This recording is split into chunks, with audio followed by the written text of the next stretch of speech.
ঠাকুরের বাসনগুলো আমি পিতাম্বরী দিয়েই পরিষ্কার করছি, কারণ এটা দিয়েই ভালো পরিষ্কার হয়। আমিও আগে কিন্তু জানতাম না কি দিয়ে পরিষ্কার করলে ভালো পরিষ্কার হয়।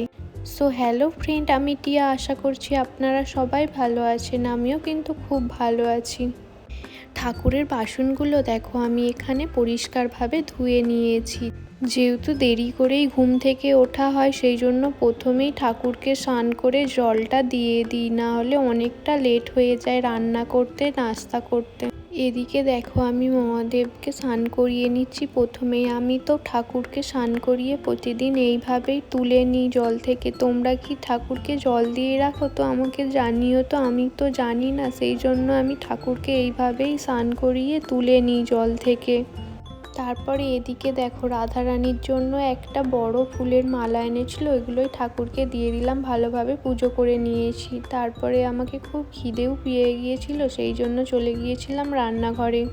আজকে আর মুড়িয়ারে খেতে ইচ্ছা করলো না, তাই নিয়েছিলাম একটু আপেল আর একটু ড্রাগন। তো এটাই আজকে আমি টিফিন করেছিলাম। তো আজকের ভিডিওটা কেমন লাগলো আমাকে অবশ্যই জানিও। বাই।